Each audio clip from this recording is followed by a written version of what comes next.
Sound wave. Sound wave सबसे पहले तो हमें मालूम होना चाहिए कि वेव क्या होती है। वेव क्या होती है, व्हाट इज वेव। मैंने लास्ट लेक्चर में भी बताया था वेव की डेफिनेशन के बारे में, और वेव की टाइप भी बताई थी। वेव जो है एनर्जी को ट्रांसफॉर्म कराते हैं हम एक पॉइंट से दूसरे पॉइंट पर, या ये भी कह सकते हैं कि वेव को हम मूव कराते हैं one position to another position. वही वाली बात कि एक जगह से दूसरी जगह हम अगर कोई किसी एनर्जी को ट्रांसफॉर्म कराएं, यानी कि एक जगह से दूसरी जगह मूव कराएं एनर्जी को, इसको हम वेव कहते हैं। वो एनर्जी जो मूव करेगी किस फॉर्म में करेगी, वेव की फॉर्म में करेगी। अब एनर्जी जो मूव कर रही है, एनर्जी वेव कौन कौन सी होती हैं? अब साउंड वेव होती है, लॉन्गिट्यूडिनल वेव होती है, ट्रांसफर वेव होती है। वो वेव की टाइप्स हैं। अभी आज के लेक्चर में हम कवर करने वाले हैं साउंड वेव क्या होती है। What is sound wave? Sound wave of all the mechanical wave. Sound wave of all the mechanical wave that occur in nature. The most important our everyday are longitudinal waves in a medium. Usually are called sound waves. Sound wave all mechanical wave, यानी कि sound wave उन wave को बोलते हैं जो are खान mechanical wave. Mechanical wave वो wave होती है जिनको कोई ना कोई मीडियम दरकार हो। अब जैसे कि अगर मैं बात करूं कि भाई मैकेनिकल वेव की जो लास्ट लेक्चर में मैंने डेफिनेशन लिखवाई हुई है कि वो वेव जिनको मीडियम दरकार हो, जैसे कि हमारे पास पानी पानी अगर फ्लो हो रहा है तो उसको कोई ना कोई जगह चाहिए, कोई ना कोई मीडियम चाहिए। अब अगर मीडियम ही नहीं होगा तो वो फ्लो कैसे करेगा? Water wave are also known as mechanical wave. The wave which depend upon the medium, या वो वेव जो किसी मीडियम पे डिपेंड कर रही हो, उन वेव को भी हम कौन सी वेव कहते हैं? Mechanical wave. क्योंकि ये मैकेनिकल वेव का मतलब आपको मालूम होना चाहिए, यानी sound wave of all the mechanical wave that occur in nature. The most important our everyday are longitudinal wave in medium, usually are called sound wave. ये जो ए आई आर लिखा हुआ है इसको ए आर ई करके correct कर लें, are called sound wave. और करके एक और डेफिनेशन है, साउंड में be defined as physical cause which enable us to have sensation of hearing। Hearing मतलब सुनना। साउंड को जो हमें साउंड वेव जो है वो वेव जो हमारे को कोई भी साउंड सुनाई दे रहा है, या हम कोई भी साउंड महसूस कर रहे हैं, सुन रहे हैं उसको, तो वो किस फॉर्म में होता है? साउंड हमारे कानों में किस तरह आता है, या हम फील किस तरह कर रहे होते हैं, वो एक वेव की फॉर्म में आता है।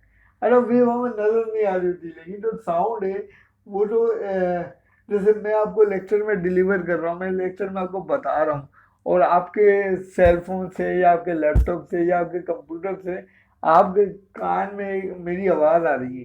ये जो आवाज़ आ रही है, ये जो आवाज़ है एक वेव की फॉर्म में आ रही है। इस वेव को हम कहते हैं साउंड वेव।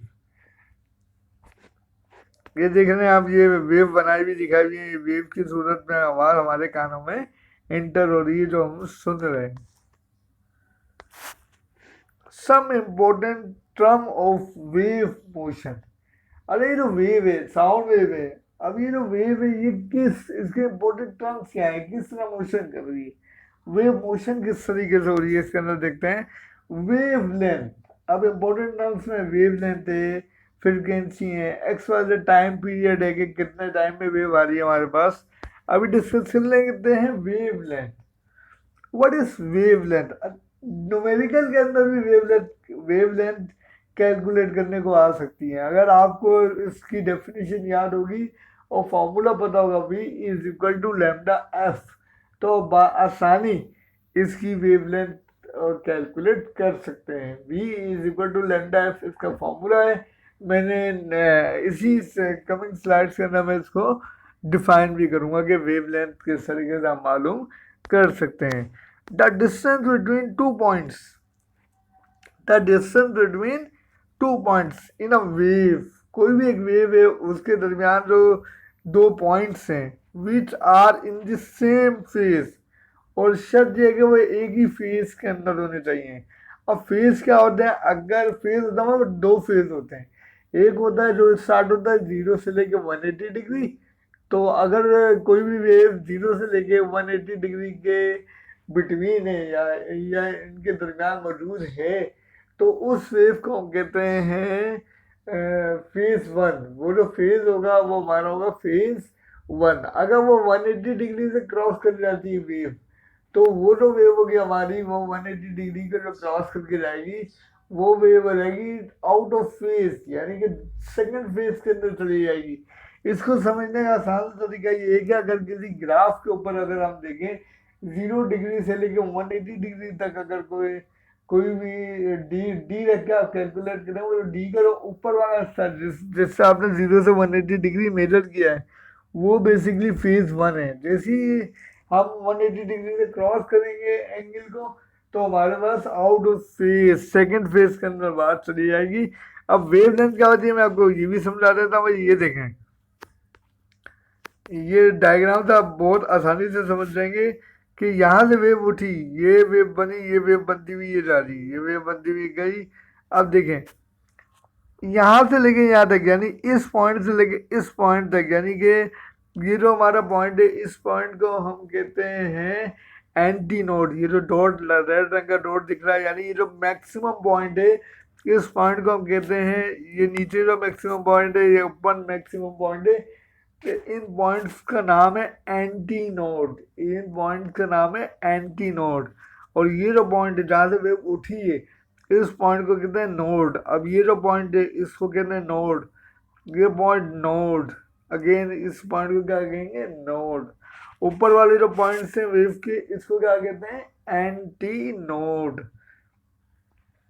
अच्छा, एंटी नोड और ये एंटी नोड, इन दोनों के दरमियान का जो डिस्प्लेसमेंट है, तय करदा फासला है, डिस्प्लेसमेंट, इसको हम कहते हैं वेवलेंथ। यानी जो डिस्टेंस है यहाँ से लेके यहाँ तक का, अगर हम तय कर लेते हैं ना, वो डिस्प्लेसमेंट बन जाता है।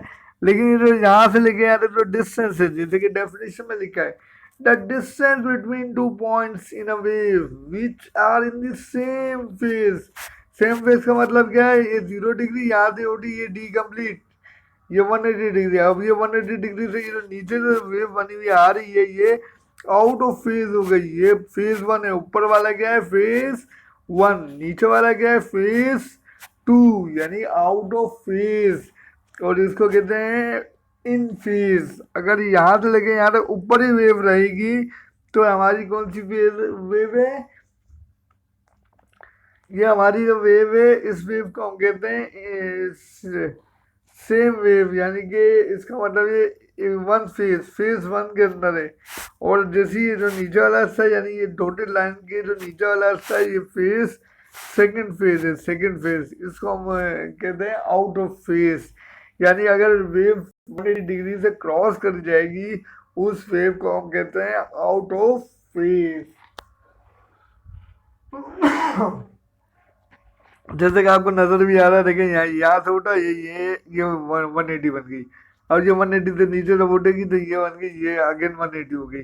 दोनों को अगर हम कैलकुलेट करें, यहाँ से लेके यहाँ तक 180, और इसी पॉइंट से लेके इस पॉइंट तक अगेन 180, 180 360 डिग्री।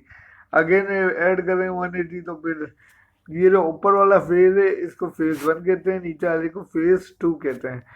और जो मैक्सिमम पॉइंट है, इनका नाम मैंने बताया एंटी नोड। एंटी नोड, ये जो पॉइंट है जहाँ ये जो डॉट है रेड कलर का, ये डॉट है, ये वाला पॉइंट, इनको कहते हैं हम नोड।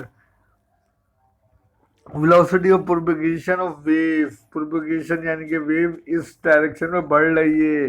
एफ रिप्रेजेंट करता है वेव की फ्रिक्वेंसी, टी रिप्रेजेंट कर रहा है वेव का टाइम पीरियड। लेक्चर नंबर 13 हमारा चल रहा है, टाइम पीरियड की बात कर लेते हैं। टाइम पीरियड क्या होता है, what is time period? Time taking to complete one vibration, time taking to complete one vibration is called time period.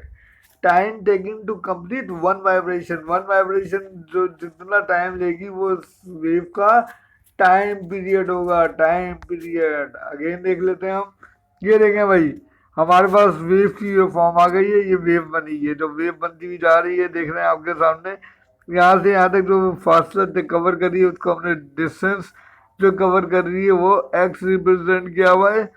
और मैक्सिमम पॉइंट मैंने आपको बता दिया है, मैक्सिमम पॉइंट क्या, वेव लेंथ। अब इस लाइन से लेके जो ये जितनी जो उठी है वेव, जितना ये उठ रही है वेव, ये इसका एम्पलीट्यूड है, amplitude.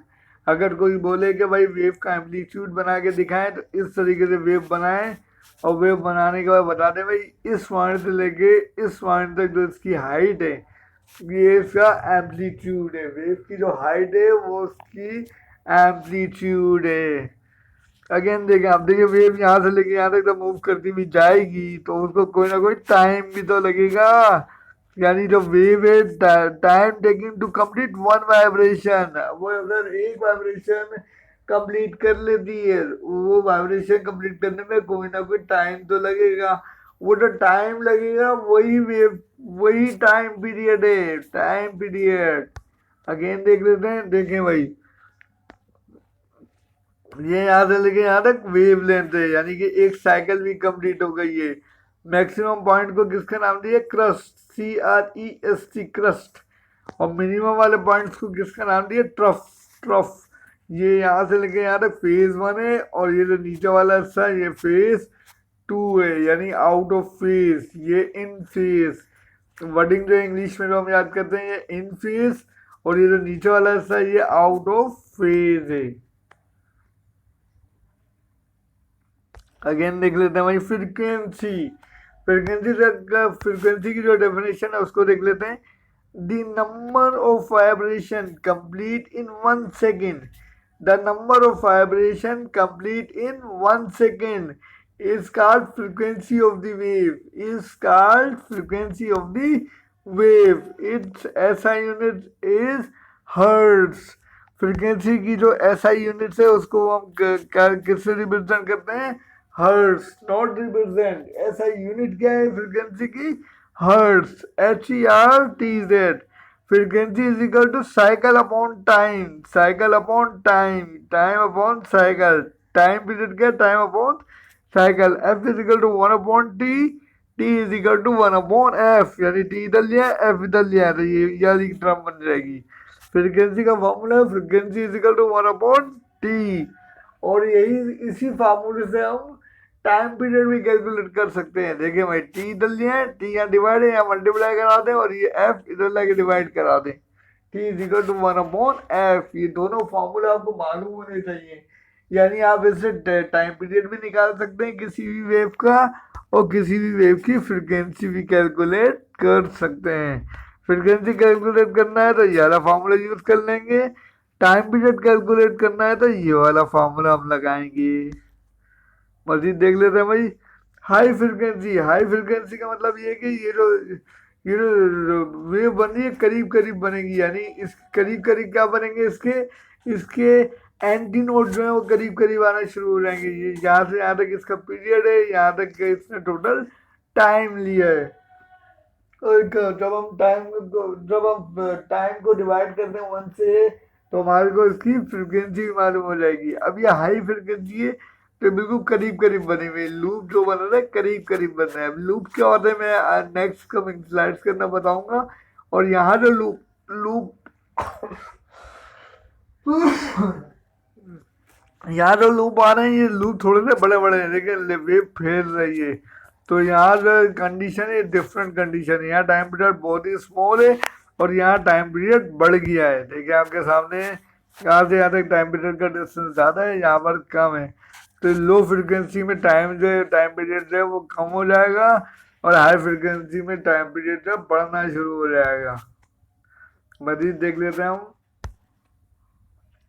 Vibrating body. Vibrating body क्या होती है, वाइब्रेट आपने देखा होगा सेल फोन वगैरह वाइब्रेट होते हैं तो वो अपनी पोजीशन को चेंज कर रहे होते हैं, वो अपनी पोजीशन को हल्की सी वाइब्रेशन की वजह से आप देखें अपने मोबाइल को वाइब्रेट कर रहा है तो वो स्मूथ सरफेस के ऊपर पोजीशन चेंज कर रहा होता है।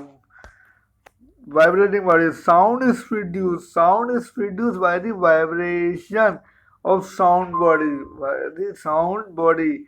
Therefore a vibrating body is entered to produce sound, is entered to produce sound.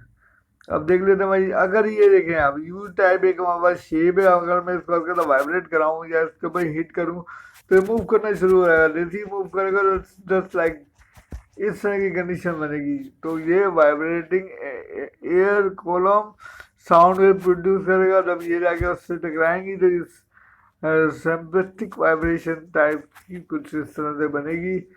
और इसको हम कहते हैं वाइब्रेटिंग बॉडी। यानी एक मेटल है यू टाइप, उसको अगर हम कोई भी चीज़ उसके ऊपर हिट करें तो वो वाइब्रेट होना शुरू हो जाएगी। इस तरह की इसको हम कहते हैं vibrating body, vibrating body.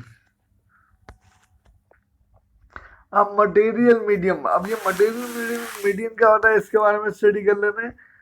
Sound required a metal, material medium, sound required a material medium. Sound को मटेरियल मीडियम रिक्वायर्ड है एक for propagation if there is no material medium between two points as in vacuum. As in vacuum अगर बात करें कि दो points के दरमियान मीडियम ही नहीं है तो वो एज इन वैक्यूम, वो वैक्यूम में आ रहेगा। Sound can not travel from one point two another point. यानी कि अगर दो मीडियम के दरमियान, दो पॉइंट्स के दरमियान मीडियम मौजूद है तो हमारी जो आवाज़ है या हमारा जो साउंड है उसकी वेव एक पॉइंट से दूसरे पॉइंट तक पहुंच जाएगी। लेकिन अगर हमारे दरमियान, हमारे बीच में कोई भी मीडियम दरकार नहीं है, कोई भी मीडियम प्रेजेंट नहीं है, तो इस कंडीशन में हमारा जो साउंड है वो दूसरे तक नहीं पहुंच पाएगा।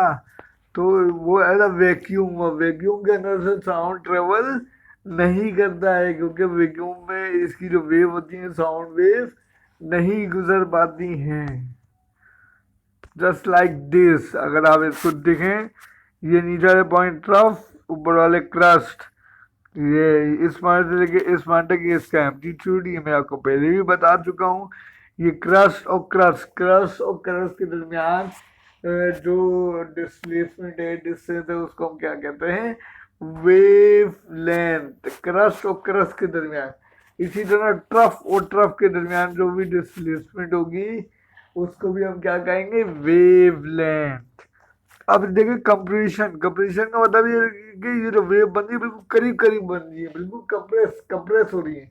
कंप्रेशन का नाम दिया है, ये कंप्रेशन जो निकला है कंप्रेस से निकला है। इसमें क्या होता है कि वेव के जो लूप बन रहे होते हैं, वेव जो बन रही होती है वो बिल्कुल करीब करीब बन रही होती है। अब ये देखें थोड़ा सा दूर दूर होना शुरू हो गए, फिर अचानक करीब करीब हो गए 4-5 लूप्स, तो ये कंप्रेशन है। ये रिफ्लेक्शन, जो दूर दूर बनते हैं उसको हम क्या रिप्रेजेंट करते हैं, रिफ्लेक्शन। अगर कहीं पे कोई डेफिनेशन याद करते हुए पढ़ते हुए देखें कंप्रेशन और रिफ्लेक्शन, तो समझ जाइएगा कि कंप्रेशन में ये कंडीशन बन रही होगी वेव की, और रिफ्लेक्शन में ये पॉलिसी आ रही होगी। अगेन देख लेते हैं भाई क्या आने वाला है हमारे पास, वेलोसिटी ऑफ वेव। अब जो वेव है वो एक पोजीशन से दूसरी पोजीशन में मूव तो करती है, ये तो हमें मालूम है। टाइम पीरियड हम उसका कैलकुलेट कर चुके हैं कि भाई एक पॉइंट से दूसरे पॉइंट तक अगर हम मूव कराएंगे तो हमारी जो वेव है वो कुछ ना कुछ टाइम तो लेगी। अब जो टाइम ले रही है तो ये हमारा वेव का टाइम पीरियड होता है। फ्रीक्वेंसी का फॉर्मूला मैं आपको बता चुका हूँ कि भाई F is equal to 1/T। यानी अगर हम टाइम पीरियड को 1/1 से डिवाइड कर देंगे तो हमारे पास उसकी फ्रीक्वेंसी भी कैलकुलेट हो जाएगी। अब यहाँ बात कर रहे हैं velocity of wave. Velocity of wave और wave velocity both are same. Wave की वेलोसिटी क्या होगी, अब ये देख लेते हैं। आपने पहले सबसे पहले काम क्या करना है कि सबकी डेफिनेशन बतानी है। The distance travel by a wave in 1 second is called velocity of the wave. The distance travel by a wave in 1 second, यानी जो 1 सेकेंड के अंदर डिस्टेंस ट्रेवल कर रही है वेव, वो उसकी क्या है, वेव की वेलोसिटी है। यानी आपने जो चैप्टर नंबर 3 में पढ़ा था कि भाई v is equal to S upon D, एक फॉर्मूला पढ़ा था वेलोसिटी मालूम करने का। अब वेलोसिटी जो है वो डिस्प्लेसमेंट, एस जो है हमारे पास वो डिस्प्लेसमेंट है, नोट अ डिस्टेंस, यानी कि अगर हम कोई भी दो पॉइंट्स को सपोज करें और वहाँ पर हम अपना डिस्टेंस कवर कर लें, जैसे कि हम अलीगढ़ इंस्टीट्यूट ऑफ टेक्नोलॉजी के अंदर मौजूद हैं और मैं अगर आपसे कहूँ कि भाई हमें कराची यूनिवर्सिटी जाना है, तो अभी मैं गया नहीं हूँ, जब मैंने वो डिस्टेंस कवर ही नहीं करा है तो वो हमारे पास ऐसा डिस्टेंस आ रहा है, वो स्केलर क्वांटिटी में आ रहा है। जैसे ही हम अलीगढ़ से एआईटी से कराची यूनिवर्सिटी का सफ़र कवर कर लेंगे तो वो हमारा तय करता फासला हो जाएगा। जो वो हमारा कवर कर रहा हुआ तय करता फासला होगा वो हम वेलोसिटी के अंदर शामिल करेंगे, यानी कि हमने एक पोजीशन से दूसरी पोजीशन तक डिस्प्लेसमेंट कवर कर लिया है, यानी हमारी जो वेव है एक पॉइंट से दूसरे पॉइंट तक पहुंच चुकी है, तो वो उसकी वेव की वेलोसिटी होगी। अभी मजीद देख लेते हैं भाई, इस ये जो पॉइंट है यहाँ से हमारी वेव उठी, वेव उठने के बाद क्या होगा कि भाई यहाँ से लेके यहाँ तक हमारा क्या एम्पलीट्यूड है, ये मैक्सिमम पॉइंट है, मैक्सिमम पॉइंट का जो डिस्प्लेसमेंट है यानी जो हमने कवर किया है वो हमारी क्या है वेव लेंथ, क्या है वो हमारी wave length, velocity of propagation, यानी वेव जो है यहाँ से उठने के बाद इस पोजीशन पे मूव कर रही है। particle velocity, if the vibration of the particles is called particle velocity। अब आगे सामने देखिए प्रेशर की बात हो रही है, पार्टिकल वेलोसिटी की बात हो रही है, ये जो वेलोसिटी है इसको हम कहते हैं particle velocity. As a graphically भी मैंने आपको बता दिया, the velocity of the particle scooting called particle velocity. अरे ये जो पॉइंट्स डॉटेड पॉइंट्स मैंने यहाँ बना के दिखाए में, ये होता है रिफ्लेक्शन, यानी इनके दरमियान जो है डिस्प्लेसमेंट जो है इन डॉट्स के दरमियान ज़्यादा है। अब यहाँ देखें, यहाँ बिल्कुल करीब करीब होना शुरू हो गया, ये जो हमारा कंप्रेस होना, यानी करीब करीब का मतलब क्या है, कंप्रेस होना शुरू हो गया, कंप्रेशन, इसको हमने नाम दे दिया कंप्रेशन। वेव डायरेक्शन, वेव की जो हमारी डायरेक्शन है वो कुछ इस तरीके से। और रिसीवर है, ये रिसीवर के बारे में बात कर लेते हैं कि रिसीव करने वाली यानी वेव को जो रिसीव कर रहा है। और receiver that is air, air मतलब हमारे कान के अंदर हम रिसीव करते हैं कोई भी wave, is essential to hear sound because sound waves produce the sensation of sound on the air. Therefore, a receiver of the sound wave is also essential. हमारे पास जो वेव है, लेट्स सपोज यहाँ से किसी ने बोला और यहाँ मैं खड़ा हूँ तो मेरे पास मेरे कानों तक पहुँच रही है, ये यहाँ से यहाँ तक जो उठी है हमारा एम्पलीट्यूड है, ये इसके मैक्सिमम पॉइंट है, ये वेव लेंथ है, और ये मैक्सिमम पॉइंट, ये मैक्सिमम पॉइंट ये हमारा क्रस्ट है, ये मिनिमम जो नीचे वाले जो पॉइंट है इसका हमने नाम दिया trough. Movement of water molecules, ये जो वाटर से मालिक्यूल्स है, मतलब वेव लाजमी नहीं है कि सिर्फ साउंड वेव हो, वाटर वेव भी हो सकती हैं, मैकेनिकल वेव भी हो सकती हैं, लॉन्गिट्यूडिनल वेव भी हो सकती हैं, इलेक्ट्रोमैग्नेटिक वेव भी हो सकती हैं। इलेक्ट्रोमैग्नेटिक वेव कौन सी होती हैं, लाइट वेव, लाइट भी जो है वेव की सूरत में ट्रेवल करती है। तो आपको वेव के बारे में तो पता होना चाहिए भाई, क्योंकि कोई भी चीज़ है हमारी कायनात के मौजूद, जो जैसे हम लाइट वेव की बात कर रहे हैं, साउंड वेव की बात कर रहे हैं, वाटर वेव की बात कर रहे हैं, तो वेव तो इसी फॉर्म में बनेगी भाई। अब वेव की डिफरेंट कंडीशन हो सकती है कि वेव कौन सी है। अब वेव कुछ समटाइम ऐसे भी होता है कि साउंड साइन वेव भी बनती हैं, को साइन वेव भी बन रही होती हैं, तो ये हाई लेवल की बात हो जाती है। लेकिन आप सिर्फ इतना समझ लें कि वेवलेंथ क्या है, क्रस्ट क्या है, एम्पलीट्यूड क्या है, ट्रफ क्या है, फ्रीक्वेंसी कैसे कैलकुलेट करते हैं, F is equal to 1/t, time period कैसे कैलकुलेट करते हैं, D is equal to 1/f।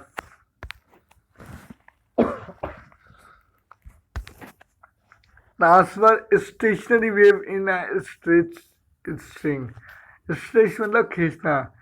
अब स्टेशनरी वेव को होती है जो जो रुकी हुई हो। अच्छा ट्रांसफर भी है, ट्रांसफर स्टेशनरी वेव, ये एक डेरिवेशन है, इसको आप अच्छी तरीके से समझ लें। Consider the straight string of length L, यानी कि जो हमारे पास एक रस्सी सपोज करते हैं, उसकी जो लेंथ है उसको एल से सपोज एल हो गई। फिक्स एट बोथ एंड, वो दोनों पॉइंट से हमने बोथ एंड टाइट कर दिए। Standing wave are set up by continuous superposition of waves incident and reflected, incident हो रही है, रिफ्लेक्टेड भी हो रही है फ्रॉम द एंड, यानी एंड पॉइंट्स के ऊपर। The string has a number of natural pattern of vibration called normal modes, each of which has a characteristic frequency। अब फ्रीक्वेंसी की बात हो रही है कि अगर हम आपको कहें कि भाई फ्रीक्वेंसी मालूम करनी है बीच में लिख के, आप देख लेते हैं भाई ये कंडीशन लेके, उसका जब हमारा प्रैक्टिकल होगा तो प्रैक्टिकल में भी परफॉर्म करेंगे, यहाँ से यहाँ तक इसकी एक कंप्लीट वेव बन गई है। तो ये हमारी इन्होंने लेंथ ली है, ये हमारा एम्पलीट्यूड हो गया, ये वाइब्रेटर आ गया, तो हम ये कैलकुलेट करेंगे, ये इसकी हमारी टोटल लेंथ हो जाएगी। तो आपने सबसे पहले यहाँ से लेके यहाँ तक की वर्डिंग लिखनी होगी, और इसकी कैलकुलेशन कैसे करनी है ये मैं आपको बताता हूँ कमिंग स्लाइड में। When a string vibrate in one loop, अब आपको मालूम होना चाहिए कि स्ट्रिंग जो है हमारे पास, यानी जो रस्सी हमने सपोज की हुई है या कोई भी रोप, कोई भी चीज़ हम सपोज करते हैं, अगर हम उसको वाइब्रेट कराएं वन लूप, लूप क्या होते हैं ये मैं पहले बताता हूँ। देखिए प्रीवियस स्लाइड में ये देखें, ये यहाँ से लेके यहाँ तक ये जो मिली हुई, ये जो बनी हुई है एज आ, इसको हम कहते हैं लूप। ये हमारा पूरा एक क्या है लूप, यानी वेव यहाँ से उठी और यहाँ के फिर नोड, यानी ये हमारा जो पॉइंट है नोड, ये हमारा नोड, ये हमारा नोड पॉइंट है, और ये जो हमारा मैक्सिमम पॉइंट है जिससे हम एम्पलीट्यूड कैलकुलेट कर रहे हैं हमारे एंटी नोड है, यानी जो जिसमें वेव मैक्सिमम होती है उस पॉइंट को हम एंटी नोड कहते हैं। और जहाँ कॉनिसाइड करती है, जहाँ आपस में आके टकराती हैं मिलती हैं, उस पॉइंट को हम नोड कहते हैं। तो मैं आपको बता रहा था यहाँ पर string vibrate in one loop. अगर वन लूप की बात करेंगे तो F1 equal to we upon lambda one, ये फॉर्मूला है, V equal to lambda F। Previous lecture में भी ये फार्मूला मैं आपको बता चुका हूँ, V equal to lambda F। तो F1 lambda one L equal to lambda one divide by 2। अब ये डिवाइड बाई 2 की क्या कहानी है, क्या कंडीशन है, ये मैं आपको बताता हूँ। 2 यहाँ डिवाइड हो रहा है, देखिए मैंने पहले काम किया F1 equal to we upon lambda one, ये फार्मूला है फ्रीक्वेंसी मालूम करने का या वेवलेंथ मालूम करने का, या इसी फार्मूले से हम वेलोसिटी भी मालूम कर सकते हैं, यानी 3 चीज़ें मालूम कर सकते हैं। अगर 2 मालूम होगी तो ये मालूम कर लूँगा, अगर ये 2 मालूम होगी तो F1 मालूम कर लूँगा, अगर F1 और लैम्डा वन मालूम होगी तो V मालूम कर लेंगे। F1 फ्रिक्वेंसी है, लैम्डा क्या है हमारे पास वेव लेंथ है, V क्या है वेलोसिटी है। अब जो है L1 L ये क्या है, L व्हाट इज L, ये लेंथ की बात कर रहे थे प्रीवियस, मैंने उसमें भी बताया था, अभी मैं आपको और दिखा देता हूँ भाई, देख लें ताकि आपको आसानी से समझ में आ रहा है। लेंथ यानी मैंने एक नोड से दूसरे नोड तक जो वेव ने ट्रेवल किया हुआ था डिस्टेंस, वो मैंने उठा लिया है, मैं उसकी एक लेंथ की बात कर रहा हूँ। अगर ये 2 आती तो ये मैक्सिमम पॉइंट और दूसरे का मैक्सिमम पॉइंट मिलकर वो लैम्डा बन जाता। अब 2 का लैम्डा तो 1 का क्या होगा, लैम्डा बाय 2 हाफ हो जाएगा, यानी यही हमारा लूप भी ये हमारे से कंप्लीट हो रहा है। ये जो पॉइंट ये है समोसे की तरह जो लग रहा है आपको पूरा बना हुआ, ये हमारा क्या है बच्चों, वेव लेंथ है, सॉरी हमारे क्या है एक लूप है, ये पूरा हमारा एक लूप है, यहाँ से लेके यहाँ तक इसका क्या है एम्पलीट्यूड है। ये एन से रिप्रेजेंट किया नोड, ये नोड है, ये नोड है, और ये ऊपर वाले मैक्सिमम पॉइंट हमारे क्या है एंटी नोड। अब लेंथ जो हमारी टोटल यहाँ से यहाँ तक जो लेंथ है इसकी एक समोसे की किलो या एक लूप की किलो एक लूप की जो लेंथ है हमारी वो लैम्डा वन बाय 2 है। लैम्डा वन के लिए 1 लूप, अगर 2 लूप होता तो लैम्डा 2 डिवाइड बाई 2 ले लेते।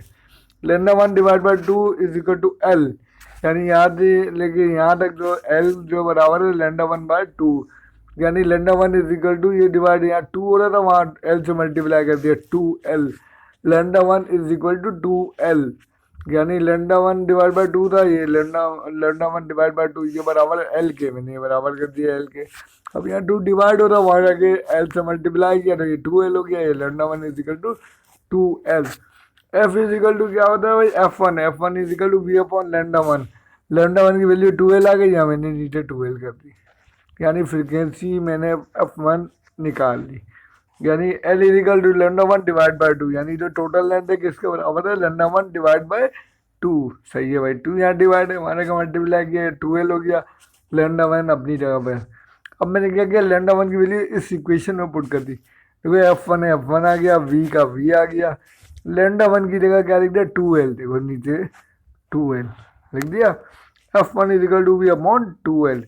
This is called fundamental frequency, इसी को हम कहते हैं fundamental frequency of first harmonic again and fundamental frequency. One loop की बात हो रही थी, यानी एक समोसा, आप ये भी कह सकते हैं भाई, ये सिर्फ आप कह नहीं सकते, ये मैं सिर्फ याद करने के लिए बता रहा हूँ, एक samosa. When string vibrate in to loops, अब देखें भाई, पहले यहाँ से लेके यहाँ तक एक लूप की बात हो रही थी, अब इसी के अंदर एक और जमा कर दिया, जब एक और जमा कर दिया तो भाई टोटल जो लेंथ थी हमारी वो तो एल ही रहेगी, टोटल लेंथ कभी भी चेंज नहीं होगी।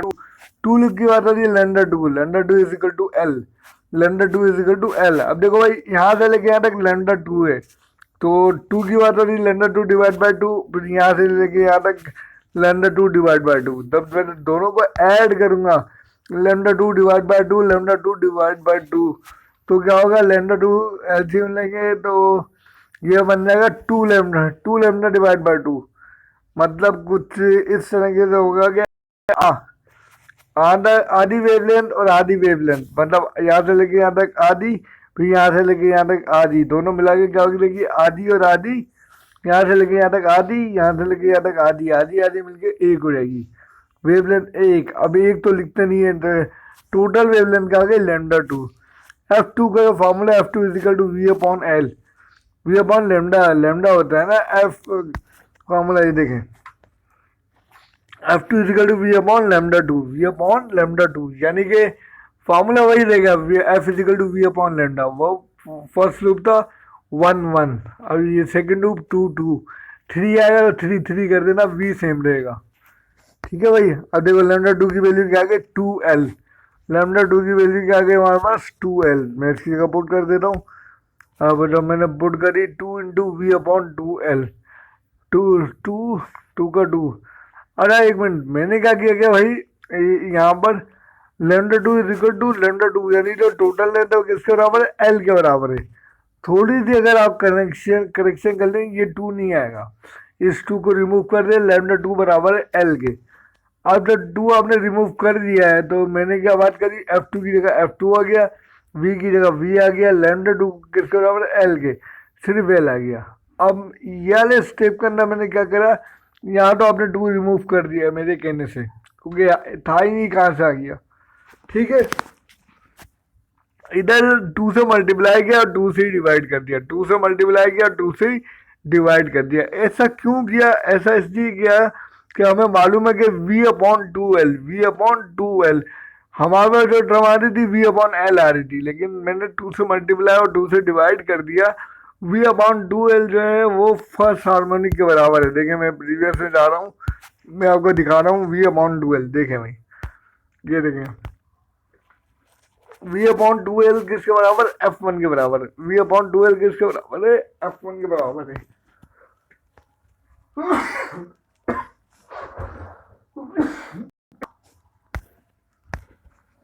अब देख लेते हैं भाई, हमारे पास वी अपॉन टू एल जो एफ वन के बराबर है। देखिए मैंने क्या करा यहाँ पर, मैंने क्या करा, V upon two L F one के बराबर था, एफ वन कर दिया, ये टू आ गया, F two equal to two F one. इसी तरह से थर्ड लूप की बात करेंगे, F three equal to three F three. देखते हैं, this is called second harmonic first overtone.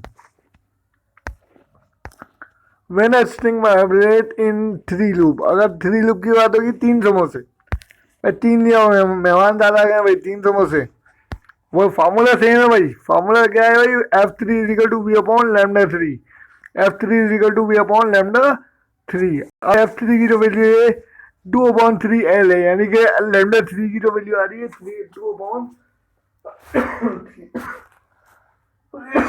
2/3L किस तरह आई, lambda 3 divide by 2 plus lambda 3 divide by 2 lambda 3 divide by 2, तीनों का एलसीएम लो तो टर्म बनेगी 3 लैम्डा 3 डिवाइड बाय 2 आएगी, 3 लैम्डा 3 डिवाइड बाय 2, जो टोटल लेंथ है वो बराबर होती है एल के, तो ये लैम्डा 3 की वैल्यू आएगी 2/3 L is equal to lambda 2।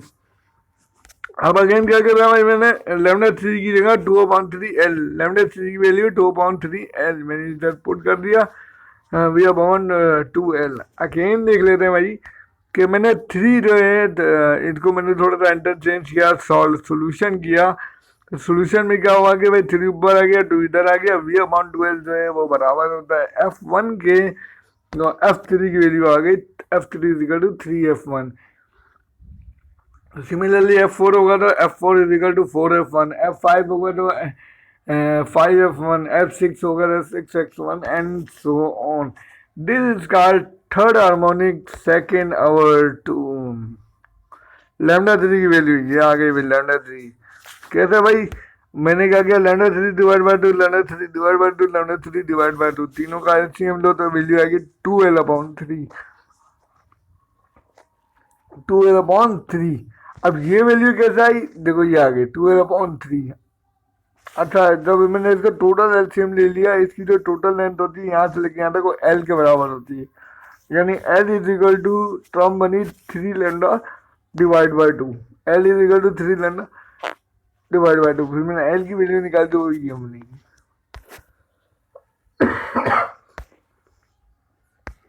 when a stream operated in for loop की बात हो रही है, इसकी थोड़ी सी करेक्शन कर लें, ये फोर लूप कर दें इसको, 3 को हटा के 4 कर देंगे तो वही वाली बात कि यहाँ 3 की जगह तो 4 हो जाएगा, 3 की जगह 4 हो जाएगा, बी सेम ही रहेगा, लैम्डा 4 जो बराबर है वो L/2 के बराबर होता है, यानी कि lambda 4 divide by 2 lambda 4 divide by 2 lambda 4 divide by 2 lambda 4 divide by 2, उसका एलसीएम निकालेंगे तो जस्ट लाइक इस तरह से टर्म बनेगी, lambda 4 is equal to L/2। अब मैंने क्या किया, लैम्डा 4 की जगह L/2 रखा, इसको मजीद 10 हो गया तो 2V/L। अब 2V/L, लेकिन जो F1 है वो बराबर है V/2L, तो यहाँ तो 2 नीचे नहीं है, यहाँ 2 ऊपर है, इस 2 को मैं बाहर निकाल लूंगा और 2 से मल्टीप्लाई डिवाइड करूंगा, क्यों भाई, क्योंकि मुझे किसी भी हाल में नीचे 2 लाना है, और जब मैं नीचे 2 लाऊंगा तो नीचे 2 डायरेक्ट आ नहीं सकता, अगर मैं इस 2 को नीचे ले आऊंगा तो इसकी पावर माइनस हो जाएगी, तो 2 से मल्टीप्लाई करो 2 से डिवाइड करो, 2 से मल्टीप्लाई करूंगा तो 2 2 का 4 हो जाएगा, ऊपर टर्म बनेगी 4 और नीचे 2, देखें भाई मल्टीप्लाई बोथ साइड बाय 2, 2 से मैंने मल्टीप्लाई डिवाइड कर दिया, आपके सामने 2/2 आ गया, अब ये 2 2 का 4, ऊपर वाला का 4 हो जाएगा 4। अब देखिए V/2L जो बराबर होता है वो F1 के बराबर है, V/2L जो बराबर है F1, 4 जो है वो बाहर लिख देंगे, V/2L जो F1 के बराबर है, मैंने F1 लिख दिया, यानी F4 is equal to 4F1। इसी तरह similarly F5 is equal to 5F1, H6 is equal to 6F1। This is called four harmonic third overtone. Standing wave और ट्रेवलिंग वेव के दरमियान डिफरेंस है। Standing wave are form due to superposition of two identical wave moving in opposite direction, ये जो move कर रही होती है अपोजिट डायरेक्शन में कर रही होती है। Travelling wave from by simple vibration of medium particle. Standing wave do not transmit energy, यानी कि स्टैंडिंग वेव जो होती है खड़ी हुई वेव, रुकी हुई वेव, वो एनर्जी को ट्रांसफॉर्म नहीं कर रही होती है। Travelling wave transmit energy from one point two another point.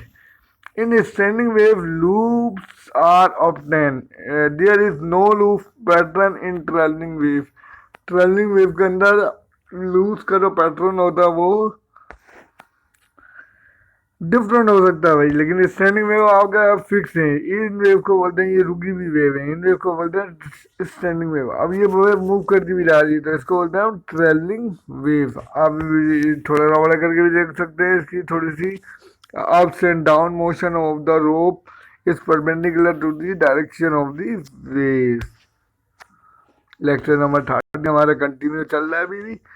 You are assignment, अब आपके जो असाइनमेंट स्टार्ट होंगे वो आपने करने हैं, और मैं क्लास के अंदर कंडक्ट करूंगा, आपके तमाम असाइनमेंट्स को करेक्ट करूंगा इंशाल्लाह ताला। Explain the term. अब तक मैं आपको बता रहा था कि भाई मैक्सिमम पॉइंट क्रस्ट होता है, मिनिमम पॉइंट ट्रफ होता है।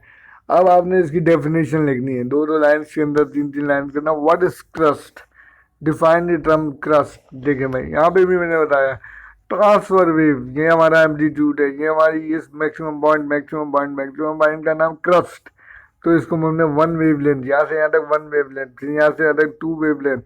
डायरेक्शन ऑफ ट्रेवलिंग, यानी वेव इस तरह से ट्रेवल करती हुई मूव करती हुई जा रही है। ये जो मिनिमम पॉइंट है इसको हमने किसका नाम दिया हुआ है, ट्रफ का नाम दिया हुआ है। ट्रफ, ट्रफ की डेफिनेशन लिखनी है, ट्रफ के लिए बात करते हैं।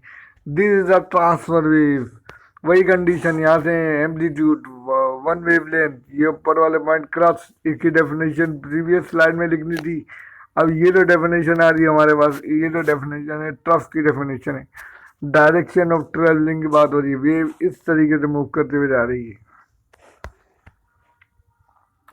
नोड, एंटी नोड, नोड्स के बारे में बताएं। व्हाट इज नोड, ये जो पॉइंट्स हमारे पास, तीन पॉइंट्स को हम नोड कहते हैं, जो मैक्सिमम पॉइंट है इनको हम एंटी नोड कहते हैं। आपने नोड की डेफिनेशन यहाँ बतानी है,